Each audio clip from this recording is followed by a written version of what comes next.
Welcome to Successful Parenting, where we, Jackie Rue and Robin Choquette, share practical skills for families to build resilience and healthy connections. As practicing professionals and parents ourselves, we hope this podcast is a resource for parents to grow, reflect, and learn more about themselves and their children. Our approach is simple, tangible, and most importantly, we lead with compassion for the integrity of the families we serve. This podcast should not be taken as medical advice and is intended for informational purposes only. We love our work, and we can't wait to watch families gain confidence and open themselves up to new ways of successful parenting. Good morning, Jackie. Good morning, Robin. How you doing? Good. It's a good day. Yesterday, and I know you get these, I swear it's got to be once a month where a parent is frantically calling me about the cell phone. Yes. Concerned that they're on the phone too much, or concerned what they're doing on the phone, or? Yes. All of the above. It's always, what can we do? How can we protect the kids? We don't know. We don't understand. Or the pictures have gone out. It's just an abundance of things that I think parents are so concerned about. Yeah, we've had a lot of different issues. There was a couple cases out here where, middle schoolers were reporting that there were high schoolers on Snapchat were selling drugs and pushing some stuff through that. And parents were just appalled. They said, we didn't think that was even possible to sell drugs through Snapchat. We thought Snapchat was just so innocent. I think some of these, platforms do seem really innocent, but I think, there's a lot that goes on beyond there, right? Whether it's, TikTok, Twitter, Instagram, and I know TikTok's in the news a lot recently, but I've seen a lot of bullying through some of these platforms, as well as, relationships with, they call it catfishing and things like that. So we've seen a lot of also inappropriate pictures. I had some middle schoolers in trouble for pictures. They sent nude pictures. They were sixth graders, and there was a huge case made out of that. And the parents said, this is innocent. And it was actually classified as child pornography. And so there's been a lot of cases that have come out, and just keep hearing parents say, we just don't understand. We don't know how to keep our children safe. Right. It's an ongoing issue. Well, we today have an expert with us, Detective Richard Wistocki. He's a retired detective. I love this quote on his website: is one of the greatest risks to our children are the devices that they carry with them every day. I love that. I met Rich years ago through the Exchange Club of Naperville, and the work he does is just absolutely amazing. Let me go through all of this. And Jackie, you may want to take a couple sips of your coffee or something this morning, because we've got a lot to talk about with Detective Wistocki. He's a child crime expert and has dedicated his career to helping children by pursuing, apprehending, and prosecuting child predators. As an active cyber crimes detective, he educates law enforcement using cutting-edge investigative techniques and parents and students on responsible digital activity. He is a 30-year decorated member of law enforcement, 23-year SWAT team member. He authored the State of Illinois Sexting Law, authored the State of Illinois Sexual Exploitation of a Child Law. He's a member of the U.S. Secret Service Chicago Electronic Crimes Task Force. He's a member of the Illinois Attorney General's Internet Crime Against Children's Task Force, high technology crime detective of Naperville, Illinois. He formed the Will County, Illinois Attorney's High Technology Crimes Unit that made over 90 sexual predator arrests in its first 3.5 years. He created the Juvenile Justice Online, a first-of-its-kind diversion program redefining the future of positive juvenile reform. He has been featured on NBC, CBS, ABC, Fox, the New York Times, Times Magazine, Newsweek, the Wall Street Journal, TED Talk, and there's so much more, but we're going to end it there. Welcome, Retired Detective Wistocki. Hey, and I'm just getting warmed up. So great to have you here. We're excited. We're excited for this conversation. We haven't had an expert like you on, so this is going to be awesome. Yeah, I'm excited to be here with you guys. Yeah. So tell us about your journey, how you developed BeSure Consulting and how you service communities, schools, families, because you do so much. So I spent 4.5 years in patrol in Naperville. And then in 1995, I went into juvenile investigations where we were in charge of when juveniles committed crimes, we gave them diversions or station adjustments. When kids were victims, we advocated for them when they were sexually abused or physically abused. So in 1998, we had a situation where a guy came from Brentwood, Tennessee, drove up to Naperville, picked a 13-year-old up on the corner of her block in Naperville, took her to a hotel, raped her, thank God he didn't kill her, and let her go back home. And she told her parents. Parents came into the police department. We interviewed the parents and the girl, and he met her on this thing. I don't know if you ever heard of it, called America Online. So I teach about 4,000 police officers a year, right? And when the young police officers, I'll say, have any of you heard of America Online? They just shake their head no. I'm like, oh my God, I'm retired. So we didn't know what AOL had. We didn't know what information. We didn't know what an IP was. We didn't know what geolocation was, right? It was very new. Yeah. So we started asking questions to AOL. We didn't know what we were going to do with this case. So Mike Sullivan, who was my partner for a very long time, he said, you know what? Mike just came out of the DEA task force, and he's like, let's do what we do with undercover drugs. Let's take over her identity and see what happens. So that's what we did. And so this person engaged us in conversation. 6 months later, he came in and tried to do it again. And this time he met us. That was the start of our Internet Crimes Unit. We started doing cases in other jurisdictions. We started meeting with people like AOL, Yahoo, Comcast, AT&T to see what information was there. Well, then in 2000, the Department of Justice created a program called the ICAC.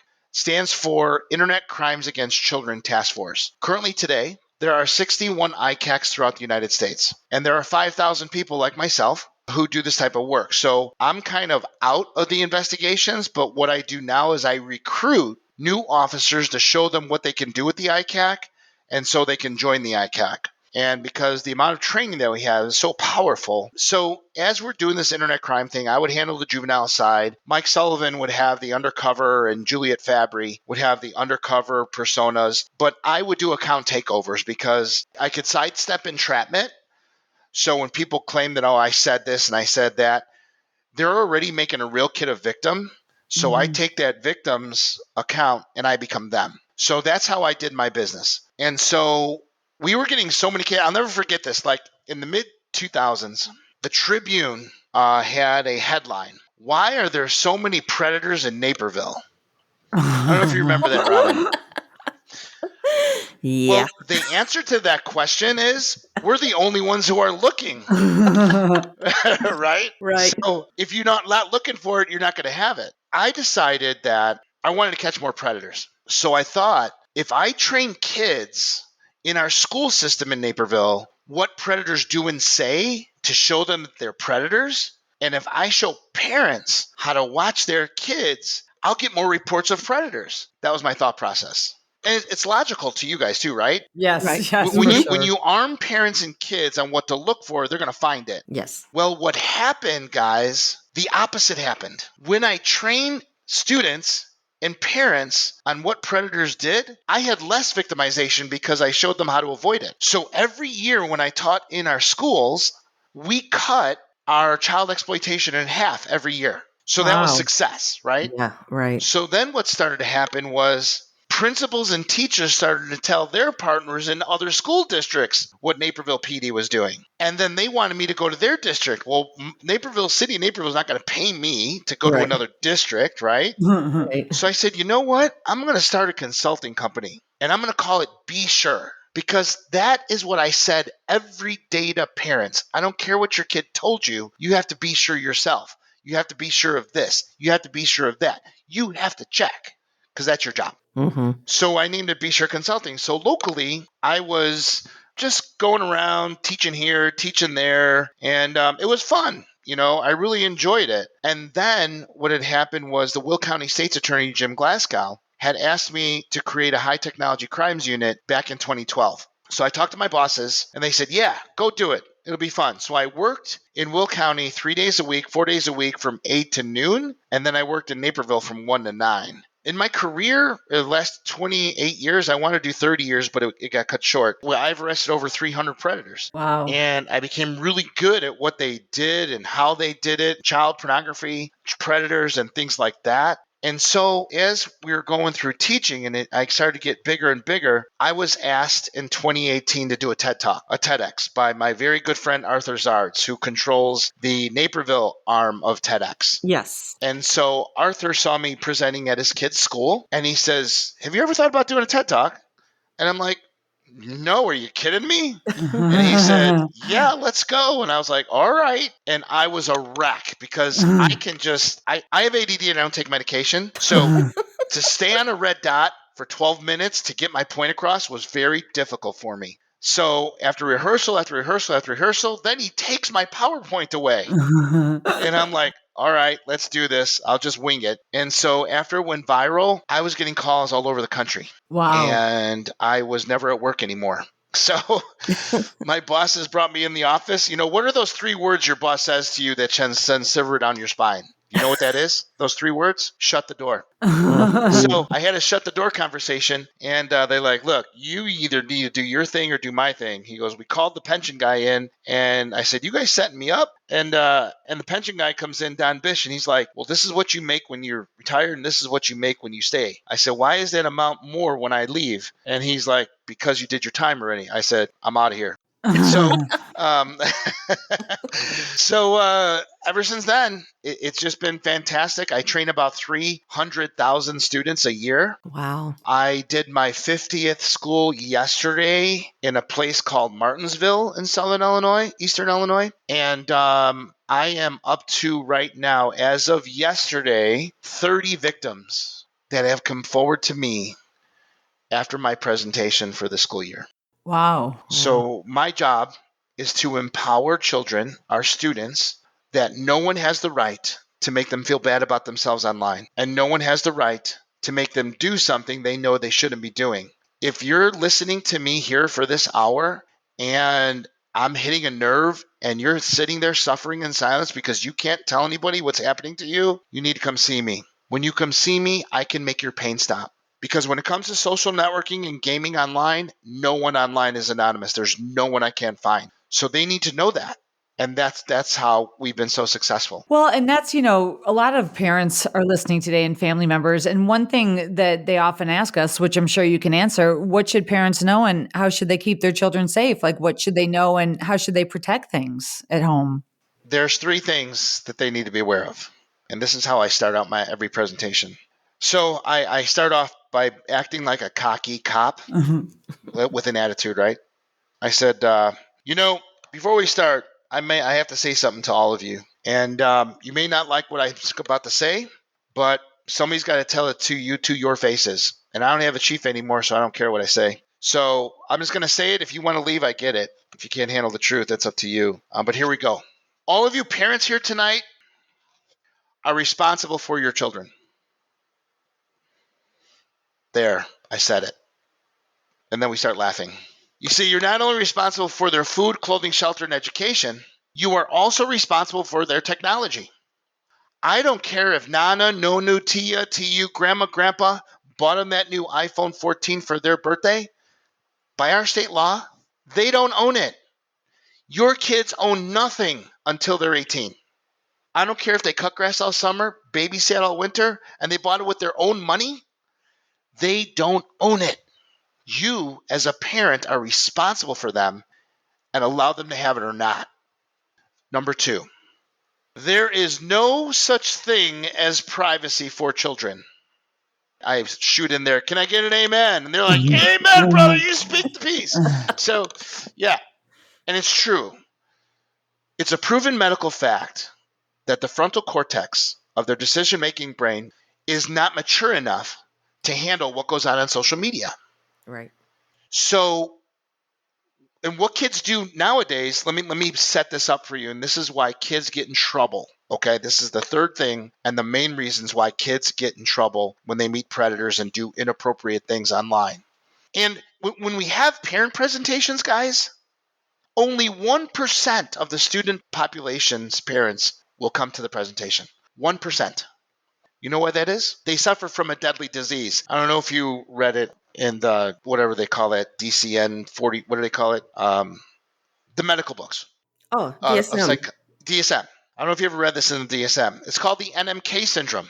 This is what's going to harm your kids when you suffer from this disease called the NMK syndrome. Not my kid. When parents suffer from the NMK syndrome, they think they don't have to go to this presentation because my kid would never do that. It's not that we have bad kids. It is that there are outside influences that will make your kids do things you would never, ever, ever imagine they would do. And here's the culmination. When I teach 4th and 5th graders, guys, how old are they? Do you remember? Yeah, 8, 9. Yeah. 8, 9, 10 years old, right? 6th graders, maybe 12 years old, 11 years old. Did you know you have to be 13 in order to have a TikTok, a Snapchat, or an Instagram? Yep. You got to be 13. So when I go to schools in elementary and middle school, why do 80% of the kids raise their hand when I ask them who has a TikTok, who has an Instagram, who has a Snapchat? 80% of them raise their hands. And then I ask them, okay, how many of you whined and whined and whined until your parents gave in and you got a Snapchat? A couple of them raise their hand. Then I ask them, how many of you just did it behind your parents' back? You didn't care what they say. 75% of them raise their hand. Now, let's face it, ladies. Our kids are not the best mathematicians in the world, right? Probably because of core math, but I digress. But anyways, so they're like, you know what? I'm just going to get a TikTok. I don't care. Oh, wait, I got to make my profile. Wait a minute. I'm not 13. Let's see. I was born in 2012. Do I go up with my date of birth or do I go down with my date of birth? Oh, heck with it. I'm just going to put in 2000. That'll get me in. And so I asked because they don't want to figure out the math. So I asked them, how many of you put in 2000? 75% raised their hands. How old are they today, ladies? 14. Try again. 12. 23. 23. If they were by those 2000. age. Yes. Yeah. So if I have a bunch of 9, 10, 11-year-olds that are posing as 23-year-olds because they didn't want to figure out the math, who's going to come talk to them? Adults. Right. Because they're 23. Right. Who's going to send them naked pictures? Adults. Because your 9-year-old is now 23. That's why they get in trouble. And the biggest culmination of the common denominator of why kids get victimized, when you allow your child to charge their devices in their rooms at night, that's when they get violated. Because you're sleeping. They shut the door so you can't hear them. There's no need to talk. It's typing, reading, and performing. And that's when our kids get victimized because they feel so safe in their rooms, they get sextorted. Yeah. One of the things parents, I think, get really overwhelmed with all the different platforms and all the different apps. And, they don't understand them. What are the risks that individuals face when using Twitter, Instagram, Snapchat, Facebook, all of those? Well, predators go where the kids are. One internet predator can have up to 250 victims in their lifetime. 250 kids can be the victims if they're not caught. That's the average for average. Wow. And there's 2 reasons why that happens. The first reason is the NMK syndrome. And parents don't think their kids would do anything wrong. And so they can victimize a lot of kids without parents knowing. Because when parents have a technology talk, ladies, with their kids, this is what it looks like. If you do anything wrong on that phone, if you cyberbully anybody, you take bad pictures, you take bad videos, you're going to be grounded. I'm taking your phone away. You're not going to see the light of day, and the door's going to come out the hinges of your bedroom. If you have blah. So I ask kids, how many of your parents talk to you like that? 65% raise their hand. Then I ask them this. Are you going to go to your parents if you make a mistake and talk to someone you're not supposed to? They said absolutely not. No They're going to way. handle it with all that experience they have, right? Yeah. Which is nothing. And their knucklehead friend. Yeah. So what's the answer to have a meaningful conversation with your kid? Technology talk, right? So I talk about something called the golden ticket rule.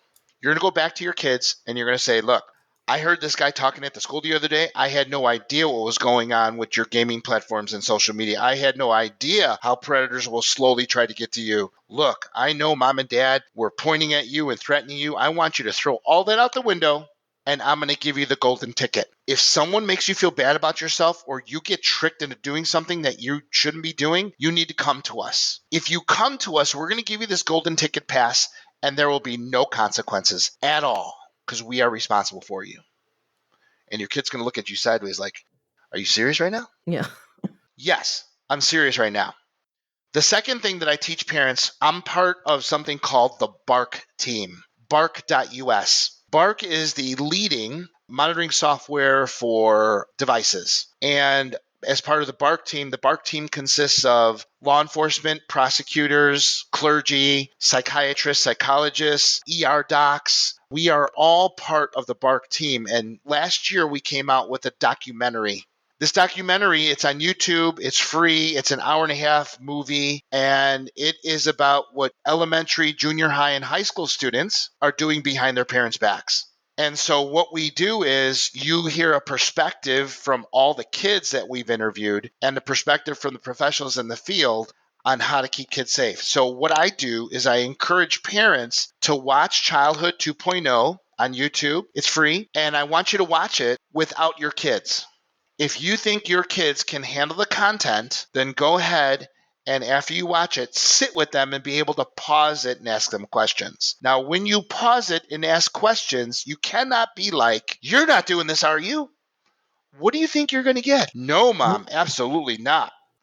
But if you leave an open question, pause, tell me what you know about this. And they're going to rat on everybody they hang out with. So it's really important. Content of the conversation and doing Childhood 2.0 is a fantastic way to have that technology talk with your kids. Okay. And then the biggest thing is monitoring. We need to monitor. Well, and that brings us to our next question. How do you advise like reading the text? How do you advise parents to monitor computers, laptops, cell phones, all of the above? And how should they approach these conversations with their children about the monitoring? So many parents ask me, how can I do it without them knowing? And I'm like, that is the worst mistake you can ever make. Because you will never, the intel that you're going to get, you can never keep it together. And they will figure out the only way you knew is that there's somehow you read their text. You can't do that because you will break the trust between your child and you. In the technology talk, you're going to do this. You're going to say, look, I'm giving you this phone. Now, BARC just came out with this fantastic phone called the BARC phone. It's an Android phone with everything in it. And you can actually see inside their social networks. No other platform does this. So, I mean, there's the Pinwheel, there's the Gab phone, but they can't get into the social media. And it doesn't really look like a regular phone. And that's the big key. So, look, I'm going to give you this. And if any of your audience is thinking about getting their kid a phone, do not give them an iPhone. Do not. Apple does not allow real-time monitoring of their devices. With BARC, you can still monitor, but you can't get in the social networks, and you have to fool the phone, and it's not real-time. So get your kid an Android. I know a lot of your listeners are like, oh shit, I just wanted to give them the old phone. Yeah. No, don't do that. Get them an Android or get them a BARC phone. So the conversation is like, look, I'm giving you this phone. It's my phone. I pay for it. Please understand that. Anytime I want this phone and look in it, it is my duty and responsibility to do that. I respect your privacy. I do. But if you give me a reason to check, if your grades are going from A's to C's, I'm checking. If you're playing terrible soccer and you don't want to go to practice after you've been a stud for all these years, I'm checking. If you sit in your room and don't talk to anybody, I'm checking. If you're a little jerk to your little brothers and sisters more than usual, I'm checking because that's my responsibility. And I know the answer to my feeling because God has given moms an incredible gift called maternal instinct. And when I teach my detectives, I tell them, moms are never, ever wrong. They may seem a little bit crazy and over the top, but they are never wrong because God gave them this gift of the maternal instinct to protect their babies. Whether their babies are 6 months old or 40, that stuff will never go away. And I tell moms, investigate because you are never wrong when you think your babies are in danger. So where are you going to find that information? It's going to be in the cell phone. It's going to be in the phone. You just got to look. So there is that conversation about monitoring that if something goes wrong, I have to be able to get into your device and know what's going on with you. And that's the conversation. Interesting. Yeah. I think, parents are just so unsure. They just don't know where to turn and they get panicky. Yeah, and the unfortunate thing is that their kids run the roost when it comes to technology. Yeah. Yeah. And we have to take that power back. I'll give you a scenario. I'll give you an incident that we had a few years ago. A few years ago, I was doing something in a southern city in Illinois. And I was teaching the parents on a Thursday night, and the chief and the sheriff took me out to dinner. And I looked over at the chief and I said, Chief, who handles your internet cases? Like when a parent brings their kid and their kid's being exploited. Oh, I only have 1.5 detectives and I don't have the money to send them to training. We don't take those reports, so we'll just send them to the FBI or we'll send them to the state police. I'm like, wow. I said, that's too bad. I said, well, here's my card. If you ever need anything, let me know. I'll be more than happy to help your detectives. He said, thank you. Monday morning, 6:30, I'm heading out to go teach at the academy. And I get a call from this detective. And he goes, are you Detective Wistocki? And I said, yeah, how can I help you? He goes, well, my chief told me to give you a call because I'm way over my skis on this case that I just got Saturday night, Sunday morning. I said, okay, what happened? He goes, well, I had two 12-year-olds on Snapchat. One of them thought it'd be a funny idea to talk the other one into committing suicide. Oh, geez. And she did it. She's dead. I said, oh my God, I'm so sorry to hear that. I'm like, well, did you see the messages? And he said, no, that's why I'm calling you. He goes, how long they keep the messages? I said, 30 days. I said, and you didn't see the messages? How come? I said, you have the devices? He goes, yeah, I have the devices. I said, then why can't you see the messages? He said, because the parents didn't know the code to get into the device. So I tell parents a story. And I say, parents and kids, if you are ever locked out of that device ever when you spot check, that's a consequence. And I advise you to go to Amazon and buy a flip phone just to keep it on the counter because that's what they're going to get when they show that they're so irresponsible. Yep. That's the one thing I always say. Know the passcodes. Yeah. Know the passcodes. If you're ever locked out, that's a consequence. That device is going to go for a swim. Yeah. Such a scary, scary thing for the families. Yeah. I know we could talk for hours about this. I know we could go on, and we so much appreciate your time. We will be putting, the information into the description so parents can look at that, reach out to you, the website for you, and that will all be there. Yeah. I'd like to talk about one more thing, Robin, if we can get it in. Yeah. So I'm in the process of writing our new cyberbullying statute. And what it says right now, it says making any comment, request, suggestion, or proposal that is obscene with the intent to offend. So the way it is written now, police departments and prosecutors will not take a case,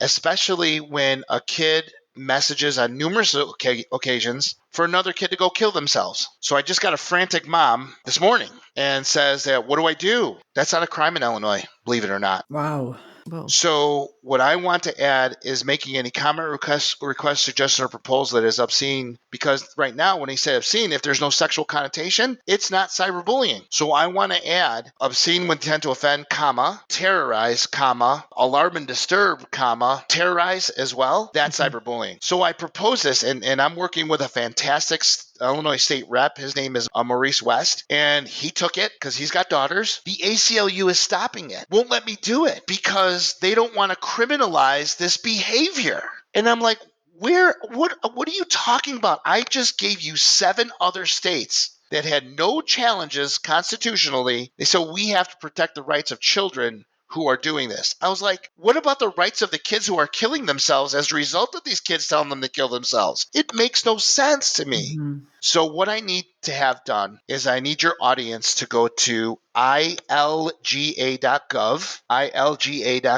and on the left side of the website, all I need you to do is put in HB, House Bill HB 1112, House Bill 1112. And I need them to do a witness slip to be a proponent of this bill to make it illegal for kids to tell other kids to go kill themselves because our kids are dying. Wow. And our kids are doing it, but the ACLU is stopping us. And so I have to find a way, and I'm going to find a way to get them over to our side. So if I get enough parents, even to see when it's going to go into committee and to testify, because numerous parents have lost their kids. Numerous parents have had kids suffer emotional distress as a result of this. They don't want to go to school because of it, and they don't want to make it illegal. And I just don't get it. Well, and I think this is eye-opening for a lot of parents, right? I mean, I think a lot of parents are just probably shocked right now. Yeah, and you would think they would be illegal, but it's not. Yeah. And I've given them, like Michigan has a fantastic harassment over the computer case law. And I gave them as an example. I gave them California's. I gave them Florida's. And they don't care. Yeah. I mean, I think it's so hard to comprehend, and parents have so much fear. I think they just avoid it altogether. You would just take for granted that something like that is illegal until it happens to your kid. Right. Yeah. And then they get the cruel, hard news that, sorry, can't do anything about it. Right. I'm trying to stop that. Well, thank you. Thank you. Thank you for all that you do. We certainly appreciate it. And I know you're doing more work. You were telling us early before we started recording, more work in helping the world to be a safer and better place. Yeah, I came up with a way on how to stop school shootings. And that's taken the country by storm. Basically, 75% of the school shooters over the last 20 years had posted online or told someone online about what they want to do before they do it. And then we capitalize on that and stop them before the shooting starts just based on that message.